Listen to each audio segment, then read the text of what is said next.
So you booked a job. Maybe you've done a couple small jobs here and there. Maybe this is your first SAG job ever, or maybe you've never been on a set in your life. It can be pretty overwhelming at first with all these people running around doing all sorts of different jobs and all this set etiquette that you have to remember. These are just a couple tips to help you not make a fool of yourself on set. I learned some of these the hard way, so this is to try and help you guys avoid some of those. Okay, number one. So this is the most obvious, but I gotta get it out of the way. When you show up on set, you have to be prepared. Know your lines. That is above and beyond the most important thing. I mean, if you don't know your lines, you can't do your job. Not only do you need to know your lines like the back of your hand, but you also need to be prepared to improvise on set. You need to know each scene backwards and forwards that you're in and who you're going to be working with in each scene. I know remembering your lines probably sounds like just the easiest piece of advice ever, but the business can be crazy sometimes. You know, last week you were probably sitting in your house, you were just a regular person doing your normal things, and now you're flying to some new set, new location, working on a project that you probably didn't even know existed a week ago. So it can be pretty overwhelming, and it can be easier than you think to forget a simple thing like showing up to set knowing all your lines. You may think you know them, but you get there in the heat of the moment and you don't. The producer should send all of the cast what is known as a day out of days report. This is basically just a spreadsheet that details which days each actor is working for the entirety of the production. Look at the day out of days report like 10 times over at least, because you want to be really familiar with this before you arrive on set. Hopefully, they will give you all of this information in advance, but sometimes things move really quickly. For example, on the last production, I wasn't even sent the script until the night before I flew out to shoot, and I certainly hadn't received a day out of days report until the night before. So sometimes these things can come kind of last minute, but we have to be ready to jump on the ball anytime it comes. They should also send you a more detailed schedule, usually just a strip schedule. Don't overwhelm yourself, but you certainly need to look over these things because they're going to help you. These schedules will basically be your best friend because you know what's coming up always. Do not post anything on social media, just at all. Consider pretty much everything you do over the time that you're shooting to be off limits for social media, unless it's completely unrelated to the production. This won't always be the case, but you want to cover your ass. You have no idea how many times I've seen people get fired just because they snap a picture with a co-star of them in costume and post it to social media.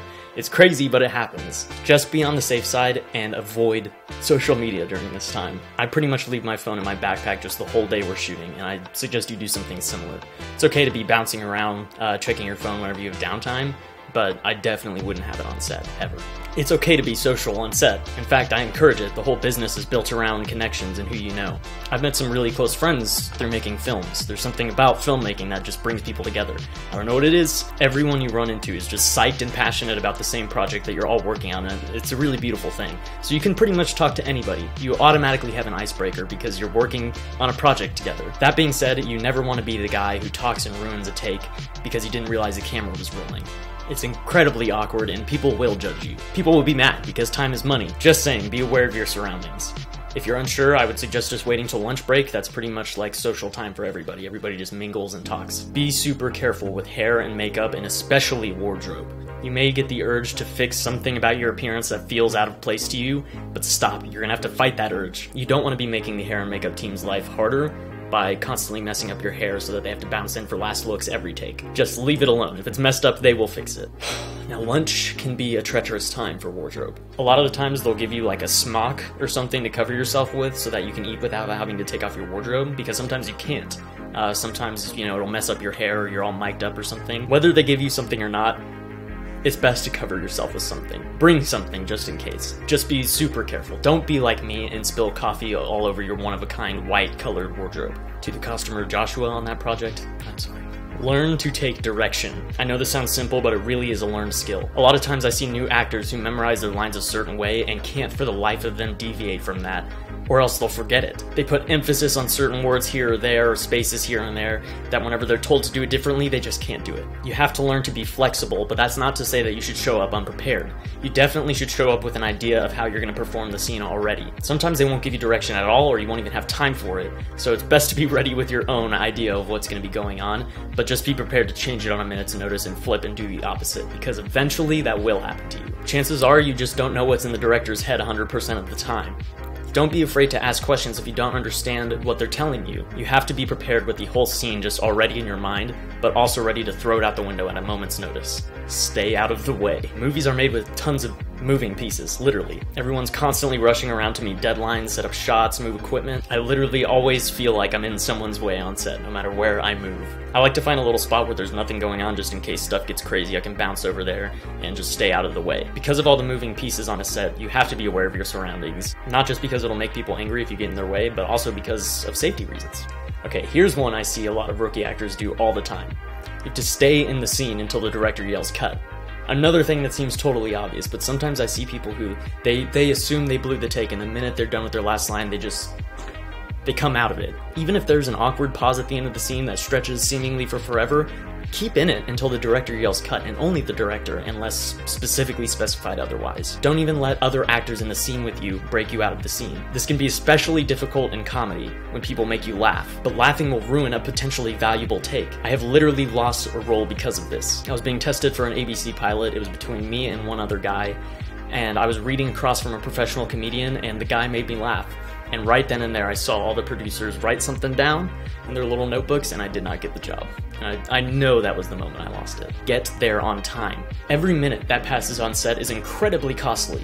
You're paying all of these people, potentially hourly, you're renting all this equipment. If you're there late, you're delaying everybody and losing everybody money. On some productions, you might be staying in a hotel or something, and they'll have transportation set up for you, so in that case, it shouldn't be a problem. This is also kind of a side note, but those drivers are one of those jobs on a set that does not get any recognition, and every driver I've ever met has been like the coolest person. Always remember to thank your driver. Anyways, if you're a local hire or if transportation is your responsibility, you not only want to be there on time, you want to be there early. Funny story, in early 2017, I was heading to a production. It was the first day of shooting this film.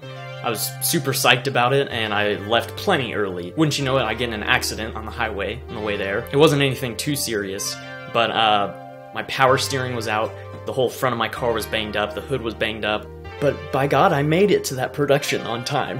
I couldn't turn very easily in my car, but because I left early, I made it there, and they didn't have to give the job to somebody else, which is great. Okay, here's one people never expect. Be prepared to wait for potentially a really long time. Be patient. Use this time to network, work on your lines or character, or just to relax, because things can get pretty crazy. Sometimes you need to take a breather. Be ready, though, at all times, because you may need to jump up and go shoot a scene at any moment. As the saying goes, we actors must hurry up and wait. Okay, and this last one does not pop up that often, but it is super important. For the love of God, never, ever give acting critiques to another actor in a production. Just don't ever do it. You may think you're doing it in a constructive way, you may think you're good enough pals that it'll be fine, but I urge you to just keep it to yourself. They were hired for a reason, and their performance is mostly between them and the director anyways. Also, there may be an aspect of their performance that you just don't understand, and if they genuinely do suck, you probably aren't going to be able to change that with some simple advice anyways. Don't get yourself fired by offending someone. There are some exceptions to this rule. For example, I had some veteran, more famous actors kind of take me under their wing, so to speak, and between takes when we were practicing our lines together, they'd give me little tips here and there. It wasn't pushy, it wasn't condescending, it was genuinely helpful. And it was coming from a very experienced actor to me, who was a nobody. That being said, there's probably no veteran actors watching this video anyways. Alright guys, I hope you found that helpful. I'm going to be starting up this series a little bit more, giving tips on all sorts of different things about the production process for actors and auditioning and getting an agent and so forth. We'll see what comes, but I got some things lined up. If you found this helpful, insightful, or enjoyable in any way, please subscribe because there's definitely going to be more to come.